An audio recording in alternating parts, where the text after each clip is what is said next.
우리가 예수님을 믿는다는 것, 그리고 성도가 되고 그리스도인이 된다는 것은 다름 아니라 우리의 주인을 바꾸는 겁니다.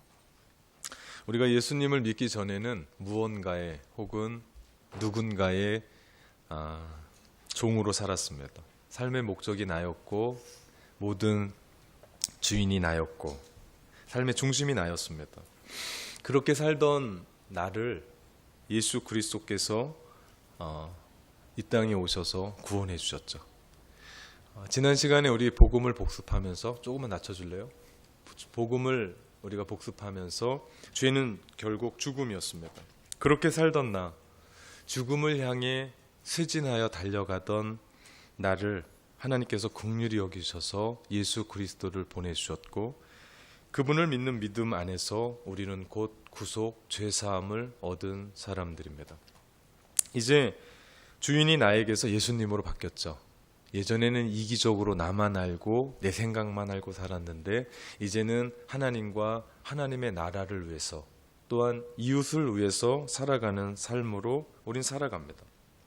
이제는 내 뜻이 아니라 예전엔 내 아집과 내 고집으로만 살았는데 이제는 하나님의 뜻을 구하는 사람이 됐고, 예전에는 죄의 종으로 살아갔는데 이제는 하나님의 자녀로 살아가는 새롭게 거듭난 존재로 변화됐습니다. 이 사람들을 우리는 그리스도인이다 라고 이야기를 합니다. 오늘 저는 여러분과 함께 그리스도인은 어떻게 사는 사람들인가에 대해서 함께 나누고자 합니다.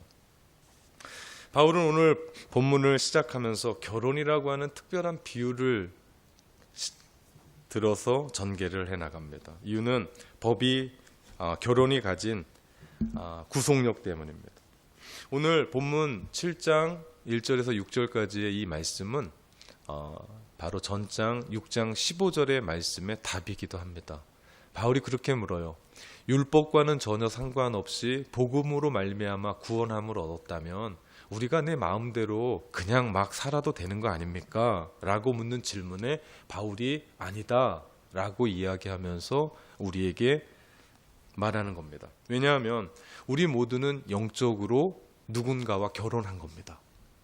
우리 모두는 그래요. 물론 이 자리엔 결혼한 분도 있고 미혼인 분들도 있어요. 그런데 영적인 차원으로 보면 우리는 율법과 결혼했든지 아니면 그리스도와 결혼한 상태이지 결코 미혼은 아무도 없습니다. 바울은 법이 살아있는 사람에게만 구속력을 가진다라고 하는 이 기본적인 원리를 가지고 결혼에 대한 비유를 드는 거예요. 예를 들어 죽음은 법의 힘을 깨트립니다. 우리가 알듯이 어떤 사람이 수사를 받고 어떤 사람에게 경찰관이 쫓아가고 어떤 일들이 일어날 때 그 사람이 극단적인 방법을 사용해서 자기 목숨을 끊으면 수사는 종결이 돼요. 그 법은 더 이상 그 죽은 사람에게 영향을 미치지 않는다는 얘기입니다. 1절 말씀에 보면 형제들아 내가 법 아는 자들에게 말하노니 너희는 그 법이 사람이 살 동안에만 그를 주관하는 줄 알지 못하느냐 라고 묻습니다. 그가 살 동안에만 그 법이 주관합니다. 결혼 역시도 구속력을 가진 법적인 관계입니다. 그러나 남편과 아내가 살아있을 때만 가능한 거예요. 그 둘 중에 한 사람이 먼저 떠나면 그 법에서 놓이게 됩니다. 그렇기 때문에 2절 말씀에 보니까 매이지 않게 된다라고 표현을 합니다. 율법과 우리의 관계를 정립해 보면 율법은 어떤 면에서 남편의 위치에 있어요. 그리고 우리는 어떤 면에서 아내의 위치에 있습니다. 그 율법이 무섭게 계속해서 우리 가운데 설명도 없이 해라 라고 얘기합니다. 아니면 하지 마라 라고 명령을 해요. 우리가 인간의 본성이, 죄의 본성이 하라는 것은 하지 못하고 하지 말라는 것은 하는 그런 본성이 우리 가운데 있어요. 그러니 이 율법이 말하는 건 무서운 겁니다. 그리고 우리가 그 명령에 다 복종하지 못하고 순종하지 못하면 정죄를 해요. 아주 무섭게 정죄를 해요. 이런 삐리리 하면서 막 정죄를 해요. 무서운 겁니다. 속이 상해요. 내가 그럴 의도로 그렇게 하려고 한 건 아닌데 율법이 계속해서 우리 가운데 정죄를 합니다. 그것에 대해서 벗어나고 싶어요. 제발 벗어나고 싶습니다. 근데 바울이 말한 대로 남편이 죽어야만 벗어날 수 있는데 이 율법이라고 하는 남편은 죽지도 않아요. 힘이 얼마나 센지. 그리고 얼마나 무서운지. 죽지도 않습니다. 그렇다면 그 법에서 놓일 수 있는 방법은 하나뿐이 없습니다. 그것은 내가 죽는 겁니다. 어떻게 하면 가능합니까? 이것은 4절의 말씀에 답을 줍니다. 그러므로 내 형제들아 너희도 그리스도의 몸으로 말미암아 율법에 대하여 죽임을 당하였으니 말씀합니다. 그리스도의 몸으로 말미암아 무슨 얘기입니까? 십자가 사건을 얘기합니다. 예수 그리스도의 십자가 사건, 단번에 자신을 제물로 드림으로 말미암아 우리의 죽음은 시작됐습니다. 즉 율법으로부터 자유, 이것이 곧 구원이죠. 이것이 곧 구속입니다. 바울이 결혼 관계를 통해서 우리에게 적용시키려는 것은 이런 겁니다. 그것은 남편의 죽음이 아내에게 재혼을 할 수 있는 자유를 준 것처럼 그리스도 안에서 우리의 죽음도 재혼할 수 있는 자유를 준다라는 이야기입니다. 비유가 완전히 딱 맞아 떨어지는 것은 아닌데 원칙이 그런 거예요. 바울이 여기서 얘기하는 것은 남편 죽기를 기다리라는 얘기가 아닙니다. 또 바울이 여기서 얘기하는 것은 남편 죽으면 곧바로 재혼하라 그런 얘기도 아니에요. 여기서 이 결혼 비유로 얘기하는 것은 그 구속력, 그리고 그 구속력은 죽음으로 말미암아 끝이 나고 자유케 된다라는 그 설명을 하기 위해서 결혼에 대한 이야기를 하는 겁니다. 즉 우리가 그리스도인이 된다는 것은 우리에게 새로운 관계가 형성되고 우리에게 새로운 충성의 관계가 그 속에서 형성된다는 겁니다. 대상이 완전히 바뀌는 거예요. 예전에는 율법 아래에 있을 때 우리는 죄의 종으로 율법에 속해서 구속되어서 살아갔어요. 그것에 충성했습니다.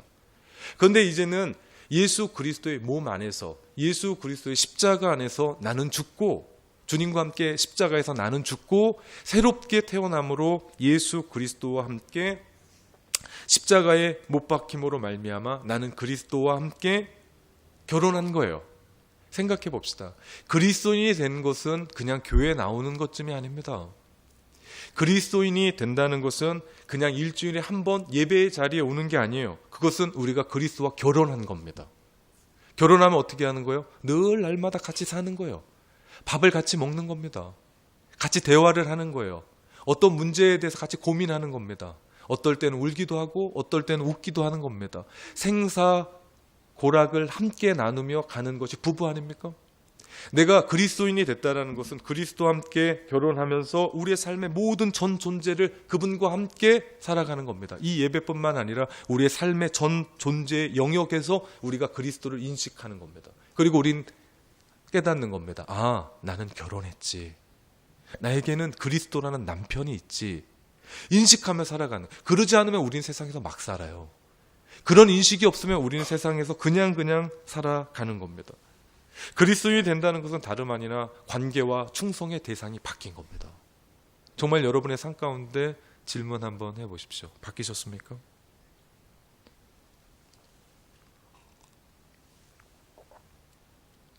생각해 봅시다.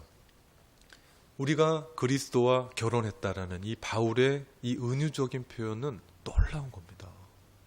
대단한 겁니다. 그리스도인이 된다는 것은 이처럼 예수님과 사랑에 빠져서 함께 살아가는 거죠. 여러분 사랑에 빠져본 적 있으십니까? 그냥 좋은 겁니다. 밑도 끝도 없이 좋은 겁니다. 만나면 좋고 더 있고 싶고 내가 가지고 있는 거 더 주고 싶고 함께 하고 싶고 그 사람이 좋아하는 건 내가 그렇게 해주고 싶은 겁니다. 집에서는 아무것도 안 하거든요. 그런데도 그 사랑하는 사람을 위해서 나의 모든 것들을 다 주고 싶은, 이렇듯 그리스도인이 된다는 것은 예수님과 사랑에 빠진 거죠. 주님과 사랑에 빠져서 결혼처럼 법적으로 혹은 개인적인 깊은 관계를 맺으며 살아가는 겁니다. 그래서 그분의 말씀에 순종하며 살아가는 거죠. 결혼하게 되면 삶의 모든 부분에서 영향을 받게 됩니다. 이제 그리스도인은 율법 아래에 있는 사람들이 아닐 뿐만 아니라 그리스도께서 오심으로 우리의 삶의 모든 영역이 새롭게 됩니다. 모든 영역이요. 내가 생각하든 생각하지 못하든 예수 그리스도가 우리 가운데 들어오시기 시작하면 우리의 삶 가운데 모든 영역이 새롭게 바뀌게 되는 겁니다. 그러면 그리스도인은 율법과는 전혀 상관없이 복음으로 말미암아 구원받았다라면 자유롭게 살 수 있는가?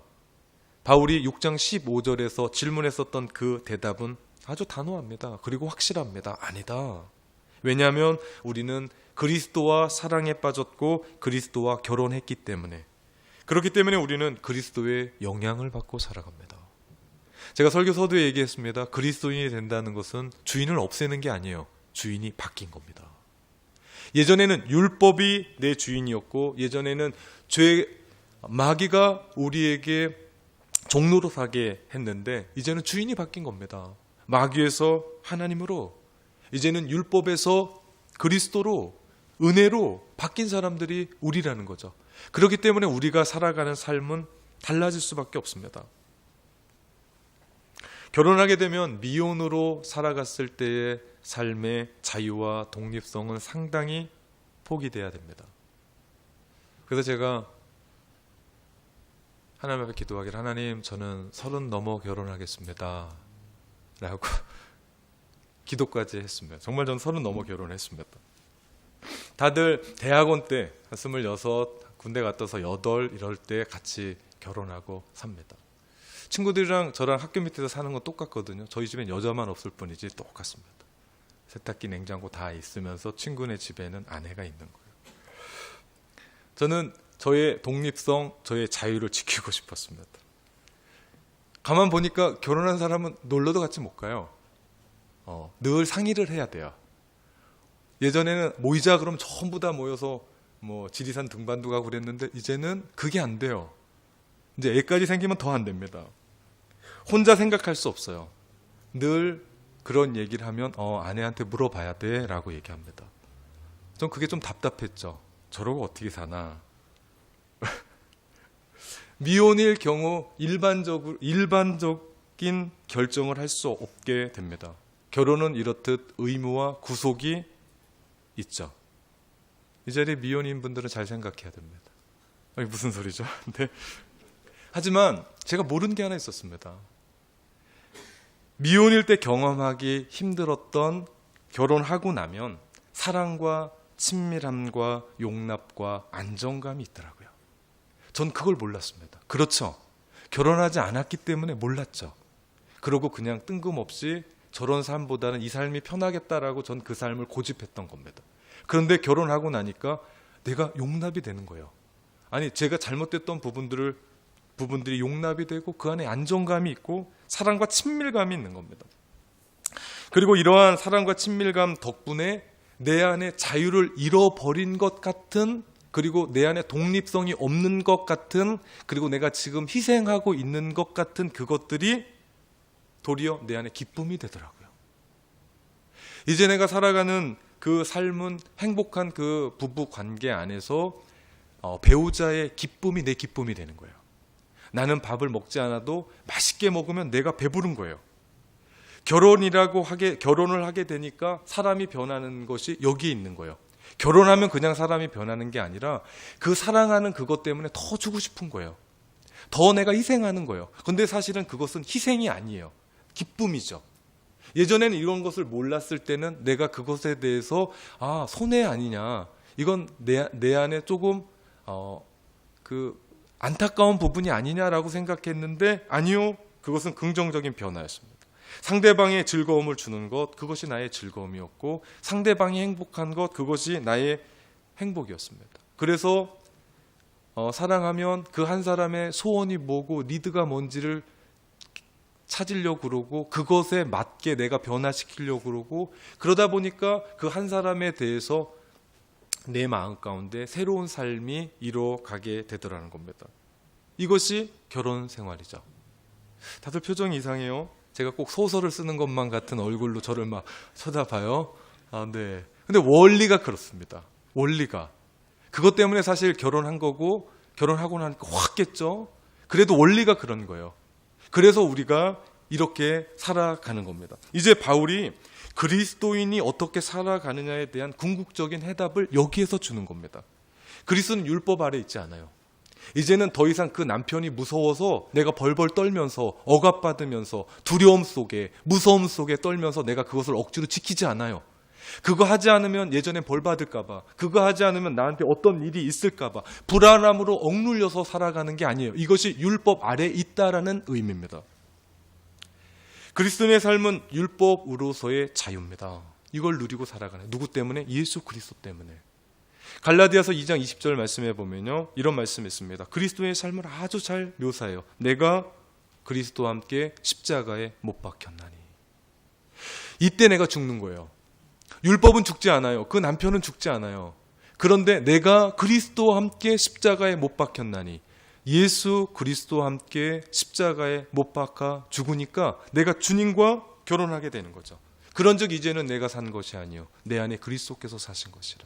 이제 내가 육체 가운데 사는 것은 나를 위하여, 나를 사랑하사 나를 위하여 자기 몸 버리신 하나님의 아들을 믿는 믿음 안에 사는 것이다. 이것이 그리스도인의 진정한 삶이죠. 온전한 그리스도인의 삶은 율법으로부터 자유함을 받고 살아가는 삶의 모습입니다. 이제는 왜 내가 삽니까? 그리스도를 위해서. 바울은 이 은유적인 표현으로 내가 그리스도를 너무나 사랑해서 결혼했기에 그 사랑으로 사니까 계명이 무겁지 않아요. 예전엔 율법이 나한테 이야기했을 땐 그것이 너무나 무겁고 그것이 내 안에 너무나 부담스러웠고 그것 때문에 내가 어려웠는데, 내가 그리스도를 사랑하니까 주님 말씀하세요. 나를 사랑하는 자는 계명을 지키느니라.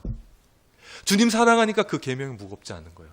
그리고 그 사랑하니까 그 계명대로 살아가는 거예요. 어떻게 하면 주님 기뻐하시지? 어떻게 하면 주님 원하시는 게 뭐지? 내가 그분과 결혼했기 때문에. 그분이 원하시는 원함이 뭐지? 그러면서 내 뜻대로 내 생각대로 그냥 일을 하는 것이 아니라 대화를 하게 돼요. 그게 기도 아닙니까? 주님의 뜻이 무엇인지를 깨닫게 돼요. 그것이 성경 말씀을 읽는 거 아닙니까?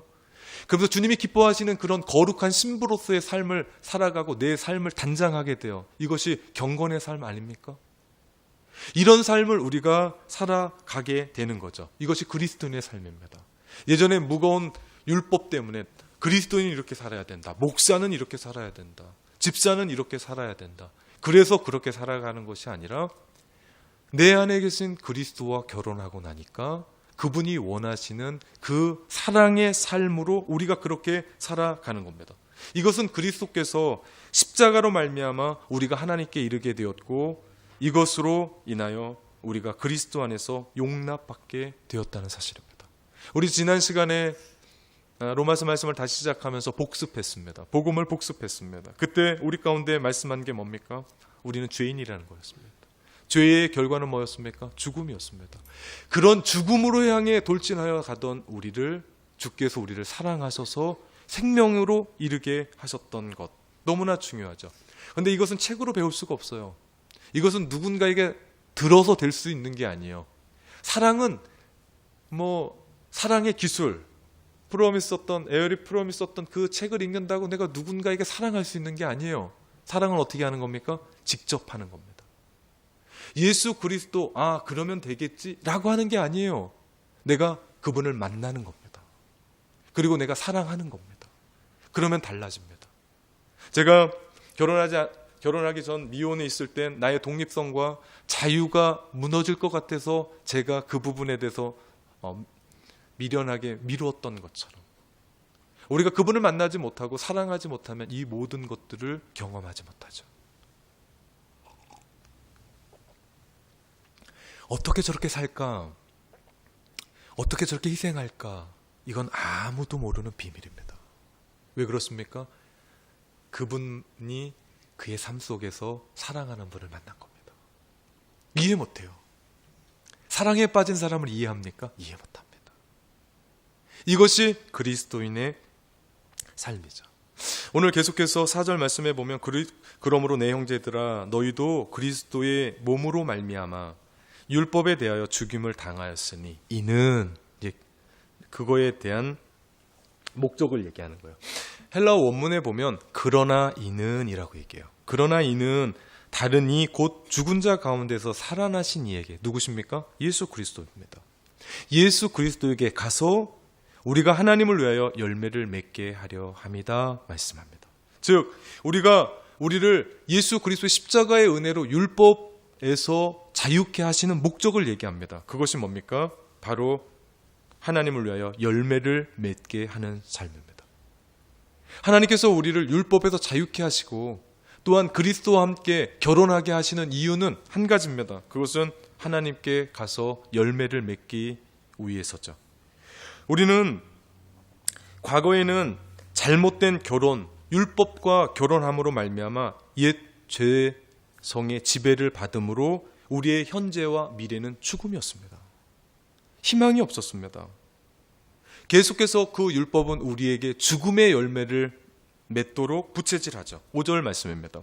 우리가 육신에 있을 때에는 율법으로 말미암아 죄의 정욕이 우리 지체 중에 역사하여 우리로 사망을 위하여 열매를 맺게 하였더니 말씀합니다. 우리가 율법으로 자유하지 못하면 율법에 종속되어 율법 아래에 놓이게 되면 죄는 율법을 통해서 우리의 욕망을 선동해요. 율법이 그런 게 아니라 죄가 율법을 통해서 우리로 하여금 죄짓게 만듭니다. 죄는 우리에게 율법을 자꾸만 부추겨요. 그래서 계속해서 율법을 통해서 정죄합니다. 좌절케 합니다. 실망케 합니다. 자꾸 걸려 넘어지게 해요. 우리는 가끔 매스컴에서 검찰 조사 10시간 받고 20시간 받고 나온 사람들의 모습을 보면 파김치가 되어 있는 것을 봅니다. 초죽음입니다. 그 사람들은 우리가 잘못했던 모든 프로파일을 다 갖고 있어서 너 이거지 얘기하는데 거기에 정말 강심장 아니면 버텨낼 사람이 없으리라고 생각합니다. 율법이 그런 겁니다. 율법은 우리에게 계속해서 나는 지난 여름에 네가 한 일을 알고 있다. 계속해서 우리 가운데 들여야 되는데 방법이 없는 거예요. 내가 초죽음이죠. 결국 죽음에 이르는 열매를 맺게 되는 겁니다. 이 사람들의 특징이 바로 율법 아래에 있는 사람들의 삶이죠. 그런 우리가 지금은 예수 그리스도 안에서 내가 죽음으로 말미암아 옛 결혼에서 놓여졌습니다. 그리고 예수 그리스도와 함께 결혼하여 성령이 우리 안에 거하시기 때문에 우리의 삶은 이제는 새로운 방식으로 주님을 섬기는 겁니다. 여러분, 교회가 예전에 내가 가지고 있었던 전통 좋습니다. 그리고 신앙, 내가 생각했었던 예배의 자세, 그리고 신앙의 형태, 그리고 예배의 모습, 이것만 고집하면 안 돼요. 왜냐하면 내 안에 계신 성령께서 우리로 하여금 내가 사랑하는 주님을 섬기는 데 있어서 전혀 새로운 방식으로 우리 가운데 다가오신다는 거죠. 내가 어느 날 구약 말씀을 읽다가 모세가 불붙은 떨기나무 앞에서 신을 벗은 것처럼 내가 오늘 예배의 자리에 왔는데 어떤 사람이 그게 묵상한 게 기억이 나는 거예요. 그래서 이 자리에 구약의 시대는 아니지만 내가 모세는 아니지만 어떤 한 사람이 정말 경건한 모습으로 신을 벗고 그 자리에서 예배 드릴 때 우린 어떻게 쳐다볼까요? 저 사람 왜 저래? 라고 생각합니다. 그렇지 않다는 거죠. 예전에 가지고 있었던 율법의 어떤 특징이 아니라 정말 성령이 내 안에 거하심으로 말미암아 자연스럽게 우리 아가파오 찬양팀이 찬양을 하고 또 우리 찬송가 하나를 부르면서 우리는 내 마음을 하나님께 올려드릴 수 있습니다. 어떤 사람이 갑자기 찬양을 하다가 일어났다 합시다. 그럼 우리는 어떻게 할까요? 다 쳐다볼 겁니다. 저 왜 저러나? 그죠? 어떤 사람이 갑자기 찬양을 하다 무릎을 꿇고 하나님을 만나는 그런 모습을 취했다 합시다. 그럼 우리는 어떻게 할까요? 다 이상하게 쳐다볼 겁니다. 이상할 게 아니라는 거죠.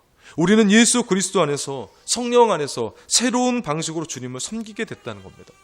설교 서두로 돌아가 봅시다. 오늘 이 본문이 나오게 됐던 그리고 이 답을 주게 됐던 이유 뭐였습니까? 6장 15절의 말씀. 율법으로 말미암지 않고 하나님의 은혜, 복음으로 말미암아 구원받은 사람이라면 자유롭게 살아갈 수 있느냐? 율법을 무시하며 살아갈 수 있느냐? 그럴 수 없다는 거죠. 주님도 율법을 완전케 하시러 이 땅에 오셨다고 마태복음의 산상수훈에 말씀하십니다. 우리가 로마서 말씀을 계속해서 나누면서 3장 31절에 믿음으로 말미암아 율법을 파하는 것이 아니라 도리어 율법을 굳게 세운다라고 바울이 말한 적이 있는 것을 우리는 봅니다. 물론 예수님의 십자가로 말미암아 율법의 형식적인 부분 안에서는 폐해진 게 너무나 많아요. 옛날 이스라엘 백성들은 하나님 앞에 나아가기 위해서는 제사장을 통해야만 했습니다. 그리고 죄 사함을 얻기 위해서는 피를 뿌려야만 했어요. 그리고 이렇게 예배를 드리기 위해서는 소 잡고 양 잡고 여기에다 불을 떼야 됐습니다. 그런 율법의 형식은 예수 그리스도께서 자신의 몸을 제물로 드림으로 말미암아 속죄의 모든 형식을 대신해 주셨기 때문에 끝입니다. 이제는 율법의 형식으로부터는 자유함을 얻은 거예요. 그렇지만 우리에게 있어서 중요한 율법의 계명, 무슨 얘기입니까? 율법의 내용, 율법의 알맹이, 이 부분은 우리가 간과해서는 안 된다라는 얘기입니다. 우리가 지켜나가는 거예요. 주님이 이것을 완전케 하러 오셨대요. 그래서 하나님께로 가서 바울이 율법 안에서 우리를 자유케 하는 그 이유는 하나님으로부터 가서 하나님을 위해서 열매를 맺게 하기 위해서다라고 말씀하신 이유가 바로 여기에 있는 겁니다. 하나님이 우리에게 이런 것들을 갈망하십니다. 정직과 순전함과 관용과 진실과 고결함과 친절과 사랑과, 이런 모든 것 하나님이 사랑하세요. 그래서 하나님은 이제 우리가 예수 그리스도와 함께 결혼해서 사랑하는 그분을 위해서 살아가면서 이런 모든 것들의 법을 사용하기를 원하세요. 오늘 그냥 예배 드리고 끝나는 게 아니라 오늘 이 예배를 드렸으면 그 예배 드린 그대로 가정으로 돌아가고 직장으로 돌아가고 사회에 돌아가서 우리가 그런 삶을 살아내기를 원하세요. 율법의 계명, 율법의 내용, 율법의 알맹이를 가지고 우리에게 살아가기를 원하세요. 그게 도덕적이면 도덕적인 거고 그것이 하나님의 말씀이면 말씀대로 살아가기를 원하세요. 그러나 단 우리는 율법 아래 있지 않고 그거에 매이지 않습니다. 우리가 그리스도와 결혼했기 때문에 그분을 기쁘시게 하기 위해서 우리가 그런 삶을 살아가는 거예요. 내가 이런 삶 살면 주님 기뻐하시지. 내가 이런 삶 살면 주님 행복해 하시지. 내가 이런 경건의 삶을 살면 다시 오실 주님을 기다리는 거룩한 신부로서의 삶을 살아가는 거지. 내가 큐티하고 하나님의 말씀 들으면서 내가 이런 삶 살아가는 것은 그리스도의 덕목이 아니라 내가 주님 그렇게 사랑하기 때문에 존귀하게 그분을 높여드리기 원하기 때문에 주님의 이름이 존귀함을 받기 위해서 내가 그런 삶을 살아가는 거지. 그래서 우리가 이렇게 예배 드리는 거지. 그런 삶을 살아가는 겁니다. 내가 그분을 사랑하기 때문에, 내가 그분을 기뻐하기 때문에, 이렇던 새로운 체계 안에서 순종하고 남편을 사랑하는 새로운 동기 때문에 더 이상 법은 무겁지 않습니다. 하나님의 계명은 무거운 게 아니에요. 억지로가 아니에요. 자발적인 거예요. 어렸을 때는 누가 하라 말라 해서 내가 하고 말았습니다. 근데 이제는 누가 하라 말아가 아니라 내가 내 안에 계신 주님을 기쁘시게 하기 위해서 우리가 그런 삶을 살아내는 거죠. 그리고 그것을 할 수 있는 힘 또한 우리에게 주시죠. 6절 말씀해 보니까 이제는 우리가 얽매였던 것에 대하여 죽었으므로 율법에서 벗어났으니 이러므로 우리가 영의 새로운 것으로 섬길 것이요 율법 조문의 묵은 것으로 아니할지니라 말씀합니다. 우리가 얽매였던 것 뭡니까? 죄죠. 우리는 죄에 대해서 죽은 사람들입니다.